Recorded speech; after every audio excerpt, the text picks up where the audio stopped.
Now, your forecast first, sponsored by Matex Heating, Cooling, and Plumbing. Well, we had a little sunshine to start the day, but the clouds have taken over. And as we take a look at our camera here in Decatur, we've got the clouds that are really showing up. As the flag waving there in the wind. And fortunately, the clouds will continue to be hanging around the area over the next several days. We have the potential for some precipitation also showing up here later tomorrow. We're going to start out with some rain, then eventually switch to snow. You can see the warmer temperatures, though. It's 46 in Effingham. We did catch enough sunshine to boost that temperature into the 40s as we go throughout tonight. We won't see a big drop-off in those readings, just hanging there into the mid-30s. More about how much snow we could see and when we come back. WCIA 3 News starts right now. Now on WCIA 3 News. Michael Madigan's run as Speaker of the House has come to an end.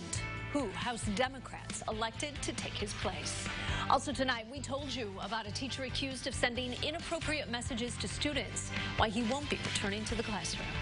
And a lawmaker continues to face backlash after praising Hitler in a speech, who's now pushing for another apology from her. You're watching your local news leader.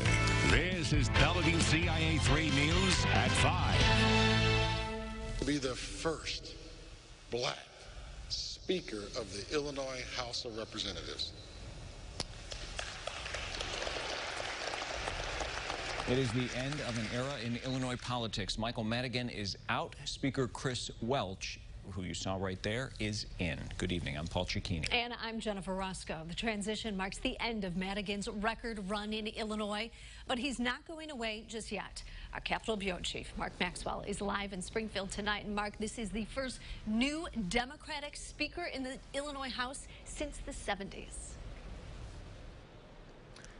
Jennifer, good evening. 50 years ago to the day, a young state representative, Michael Madigan, first swore the oath of office here in Springfield. Now Speaker Madigan becoming a state representative once again. The Velvet Hammer, as he's known, passing his gavel off to Representative Chris Welch, the first black speaker in Illinois' 202-year state history. Madigan dominated state politics for decades, outlasting governors, outsmarting Republicans. It was a group of women, in the end, who forced him out. They grew weary of the steady drip of complaints from the U.S. Attorney's Office about that ComEd corruption case. And before that, the Me Too movement, exposing a culture of sexual harassment around Madigan's inner circle. In the end, Madigan chose to step aside, paving the way for his successor. We have to work together. While we might not always agree with each other, why do our politics have to be about negativity and destruction? I hope we can open a new chapter in this great state where we can work together. Some people will say that nothing's going to change. I'm hopeful that it won't, that it will change, that we will see a new image and a new future for the General Assembly. Madigan did not meet the media today, but in a statement said, quote, "It has been the honor of a lifetime to help bring people of different experiences and backgrounds together to serve our state." A shrewd tactician, a master negotiator, getting a standing ovation from the entire House floor. Only a handful of Republicans refusing to stand in and join in on the applause after his half a century here in Springfield. Certainly a controversial figure, certainly had many opponents. He beat them all at one point or another, but in the end, he leaves as Speaker Welch takes the reins tomorrow. In fact, he just walked into his office, the new speaker, a moment ago. But Speaker Madigan, now becoming a state representative, he won't resign immediately. We'll wait and see if he does in the end. Reporting in Springfield, Mark Maxwell. All right, Mark, we'll see you tonight at 6 as well. Thank you. The start of a new General Assembly means the start of new careers as lawmakers in Springfield, and those newly elected officials are walking into a new world of Illinois politics. Capitol Bureau reporter Cole Hankey was there today as the Senate swore in its latest class of senators. So, Cole, what were they saying about this new legislative session? Well, this class of freshman lawmakers is in the same boat as many of the elected officials over in the Capitol. They have to figure out a way to navigate the world of Illinois politics without Michael Madigan holding the Speaker's gavel. Now, the partisan splits in both the Senate and the House remain mostly unchanged. Democrats still hold the large majority in both chambers, but there are some new faces. 2 Republicans, Darren Bailey and Terry Bryant, and 1 Democrat, Karina Villa, moved across the rotunda, trading in their seats in the House for seats in the Senate. And the Senate Democrats swore in 3 new members, and Senate Republicans 1 new member to their ranks. Republican Senator Will Stoller was appointed a week early, so he got to see the Illinois Capitol at one of its busiest and most crazy times. Major legislation going through at the last minute, overnight, in the middle of the night, during a lame duck session. It really has been a master's degree in public administration and politics. It'll be time to be looking at redistricting. I think that is very critical as a Latina, that we make sure that we have Latino representation across the state of Illinois. The 102nd General Assembly is now officially underway, and while the House elected a new Speaker, Senate Republicans also officially elected a new Senate Minority Leader in Senator Dan McConkey, and Don Harmon retained his seat as Senate President. Now, all of the legislation that the House and the Senate were working on leading up today but didn't get passed before the start of inauguration is now back to square one. That's what happens when a new session of the General Assembly starts, and we'll have more information for you coming up later tonight on what did and didn't pass. Paul? A lot of new with some things that are certainly familiar. Cole, thanks for that update. Now, the House and Senate worked right up to the buzzer today before the new inauguration. Both chambers passed major criminal justice reform measures that are now heading to the governor's desk. We'll have more on that coming up at 6 o'clock. A Cass County man is being formally charged for a double murder. 71-year-old Robert Harris is facing 6 counts of first-degree murder. Officers found the bodies of 68-year-old Kathleen Zintak and 64-year-old Brenda Crum near East and Beardstown in Virginia, Illinois on Sunday. The sheriff says the third person who was hurt identified Harris as the shooter. Harris was arrested after Conservation Police saw him driving in Morgan County.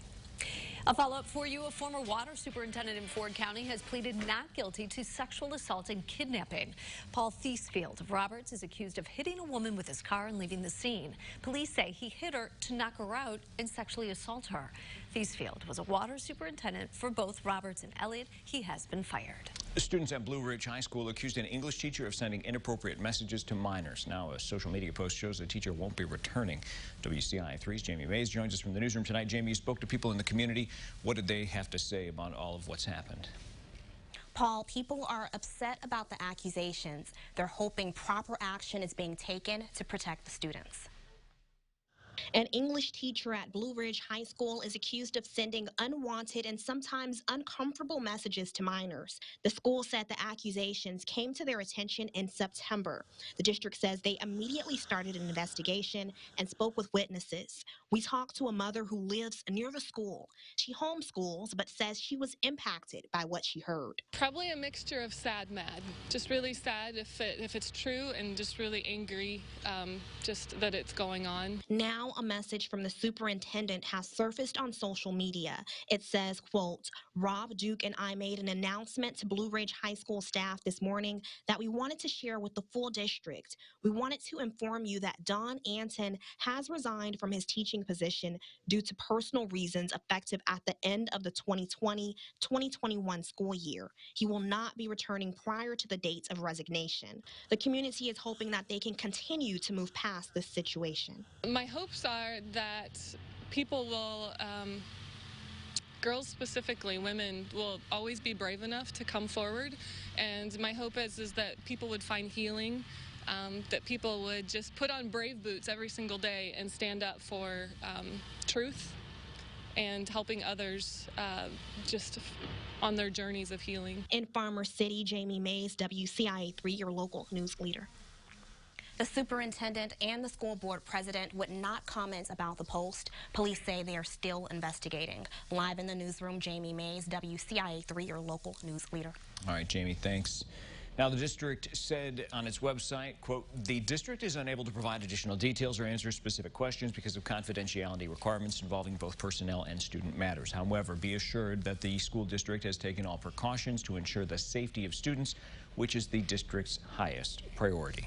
Now taking a look at today's coronavirus numbers statewide, the state is reporting more than 5,800 new cases. 97 more people have died. The positivity rate continues to drop. It's now sitting at 8.3%. 3,600 people are in hospitals across Illinois. In Region 3, West Central Illinois, 78% of ICU beds are being used. In Region 6, that's East Central Illinois, it's 70%. Both those rates are up from yesterday. The House votes on an historic second impeachment of President Trump. How this effort was different from the first. Plus this. The cavalier attitude of Tyler Evans. We told you about a mayor who was at last week's riots in D.C. who is now calling for him to step down.